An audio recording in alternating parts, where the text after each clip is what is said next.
and welcome to our look at all the eye catchers from round 3 of the NAB AFL Under-18 Championships. Hi, I'm Jason Phelan from afl.com.au. I'm joined by AFL National Talent Manager Kevin Sheehan and AFL Academy Development Manager Mick Ablett. Shifter, how did you see the third round of action? Yes, it was just the final 2 games of the third round with the Division 2 sides meeting. We had one game up at Yeronga, which is the brand new facility opened by AFL Queensland and can host matches on 2 grounds, which is a great little venue for footy. And the second match was down in Blacktown, the home of the Giants, of course, where New South Wales ACT played host to the Northern Territory. And the first game was the close one of the round, Queensland versus Tasmania. Yeah, so the Tassie Mariners, who went as the underdogs, certainly upset the more fancied Scorpions. They led all day in a pretty close encounter, and despite a big charge in the last quarter from Queensland, it was the Tassies that got over the line. And look, the one that really caught the eye for Tassie was its tall forward, Mitch van den Berg.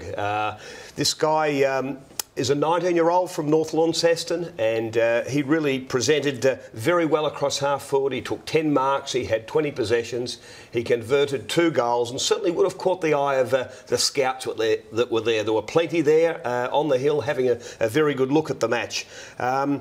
I think that his composure was really important. He presented well athletically, and I liked his team orientation as well, as he fed off a couple of very important goals to his teammates. Van den Berg received great support from the likes of number 26, Jared Hibbert.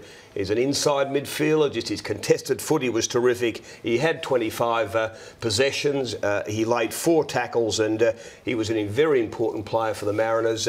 Also liked the return of Jesse Lonigan, the number 8. He'd been injured up until now. He's a boy in the Level 2 AIS AFL Academy, and his work rate was terrific. His contested ball, his clearances, his clean hands are real features that his coach Matty Armstrong would have been pretty pleased with. For the Scorpions, those to really catch the eye included Andrew Boston, it's number 12, playing out in the wing. Prolific ball winner at this level of footy, and has played some great footy at North East AFL level as well. And he used the ball quite well. He had 28 possessions, 7 inside 50s, and really provided great supply to the forwards. Another Queenslander who was really caught the eye over the championships and was impressive last year at under 16 level is Isaac Conway. Just a 17-year-old from Aspley. He got his hands on the footy 27 times, included 18 contested possessions, had 10 clearances, and was a dominant force for the Queenslanders. And up forward, the most productive was its number 23, Jordan Burke, particularly late in the game. He took 7 marks, he kicked 3 goals, 3, and almost got his team over the line with some outstanding football up forward.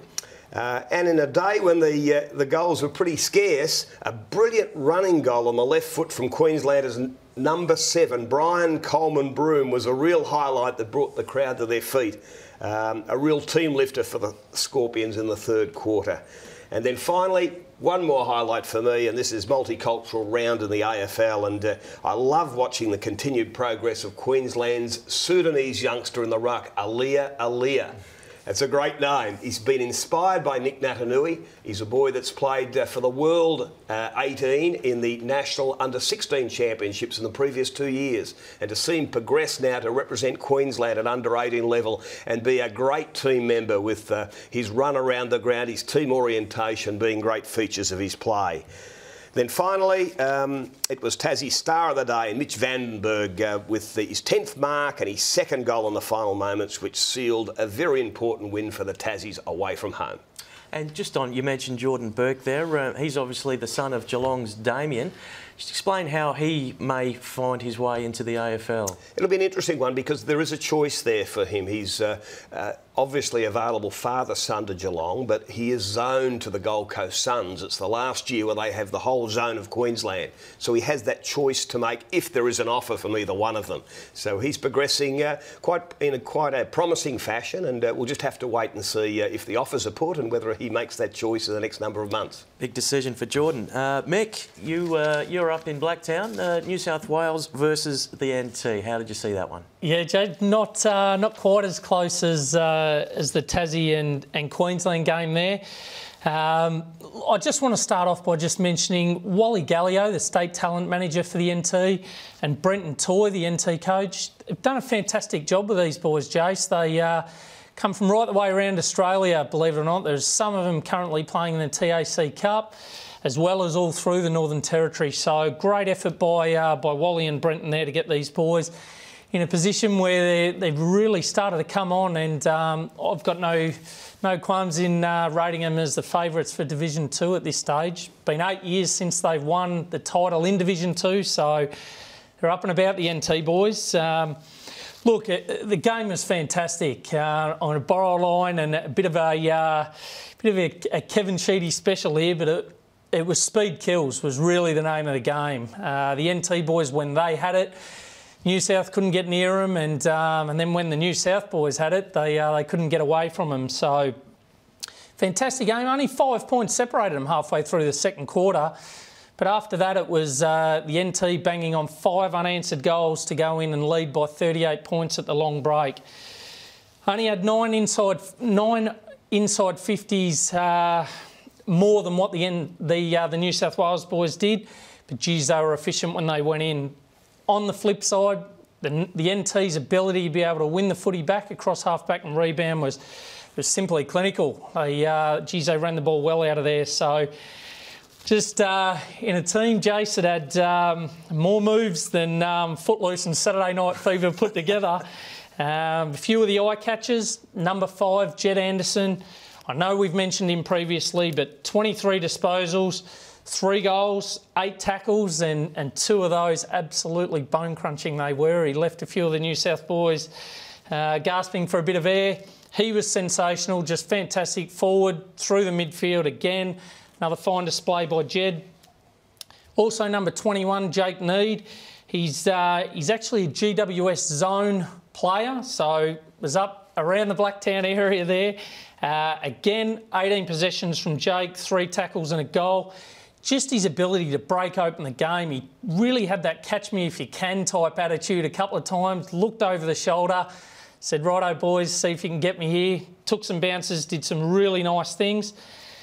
And thirdly, for the NT boys, Dylan Ellis. So he started off with the white boots, but then you'll see on the highlights he moved into the pink ones. White to the pink, goodness. White to the pink. So had the moves to match the boots too, this kid. Very, very explosive. Started down back early in the game. Then moved forward, ended up kicking a goal. Had 16 possessions. Just his lateral movement is exceptional. Jace just stepped his way through some opposition players. So definitely one to watch. And if he's going to continue to wear those boots, he's going to continue to turn it on, hopefully. For Jason Saddington's boys, they would have been a bit disappointed, I think, to drop away like they did. But some very, very positive signs for them. Number 42, big 194 centimetre, athletic forward Liam Flaherty. Covers the ground very well, presents up at the footy, he's nice at ground level. Took 9 marks, 15 possession and kicked 3 goals for in a struggling New South Wales outfit, which was a great effort. Very, very nice set shot for goal. A lot to like about this kid. The other one was number 46, Jed Clothier. Bit bigger, bit solider, this fella. 188 centimetre boy. Bit of a utility type. Played forward, back. Also got a bit of footy through the midfield there.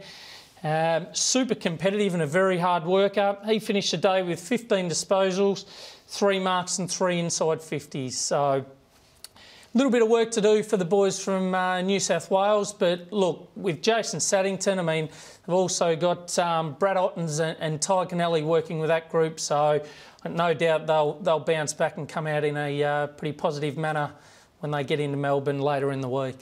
Big win to NT, who are looking the goods in Division 2, according to yourself, mate. So you've put them odds on. We'll see how they go. Yeah, well, I did it to the SA boys early and set them up. But look, they're super impressive, the NT. They're just their leg speed and the way they attack the footy. And if you look at the vision of the game, they just hunt in packs. Every time you see them going at someone, there's 3 or 4 of them. So definitely favourites for mine, Jace. Ones to watch. And Shifter Division 4, the round 4 next week. What are we looking for there? Yes, we're down to Simmons Stadium, of course, for Division 1. That's on the Friday. The game will be covered by Fox Sports and, of course, by AFL.com. and it's the battle of the two Victorians. There's no love lost between those. Vic Country versus Vic Metro, that's about 12:30, and then just after 2 o'clock you'll see SA play WA. And then on the Saturday, Division 2 round 4, that'll be at Visy Park up here in Melbourne, and again there'll be some great clashes there. The first up will be the NT versus Queensland, then New South Wales ACT versus Tassie. So lots to look forward to.